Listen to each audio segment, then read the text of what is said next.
তো নিজের পায়ে কেউ যদি ভালো না বাসে তাতে আমার কোনো দুঃখ নেই, কারণ দেখো ভিডিওটা 1 মিলিয়ন হয়ে গেছে।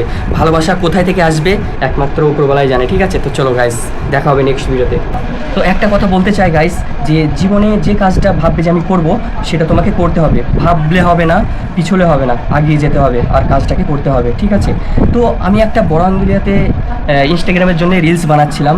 তো সাইড থেকে একটা ছেলে ওই ভিডিওটা করে, আর তার আইডিতে সে সেই দিনকেই ছেড়ে দেয় যেদিনকে ভিডিও বানিয়েছিল। তো 3.2 মিলিয়ন ভিউজ আসে সেই ভিডিওটায়। কিন্তু আমি ভাবছিলাম যে আমার আইডিতে ভিউজটা আসলো না, তো আমার একটু মনটা খারাপ হচ্ছিলো। তো ওই ভিডিওটাকে আমি এবার এডিট করে আমার আইডিতে ছেড়েছি, তো 1 মিলিয়ন ভিউজ এসছে আপনাদের ভালোবাসায়। তো প্লিজ গাইস, এটাই বলতে চাই যে আমাকে একটু সাপোর্ট করবেন। তো দেখো গাইস, জীবনে স্বপ্ন তো সবার আছে, তো সেটাকে যদি বাস্তবায়ন করতে হয় তাহলে তোমাকে অবশ্যই চেষ্টা করতে হবে গাইস, তাই না? তো আমি একটা কথা বারবার বলি, লোকে কি বলছে সেটা দেখলে হবে না গাইস। তো তোমাকে একটাই ক্যামেরার দিকে ফোকাস করতে হবে, শুধু সামনে দেখো আর আগিয়ে যাও, আর অবশ্যই একদিন না একদিন সফলতা পাবে, ঠিক আছে?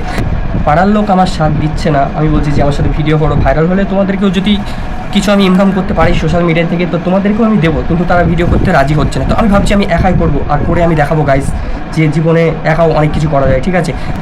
কারোর উপরে নির্ভর থাকলে হবে না, নিজেকেই এগিয়ে যেতে হবে, নিজেকেই চলতে হবে। এসছি একা, যাবো একা, আর সফলতা পাবো একা, ঠিক আছে? আর সেটাকে ভোগ করবো একা গাইস, ওকে?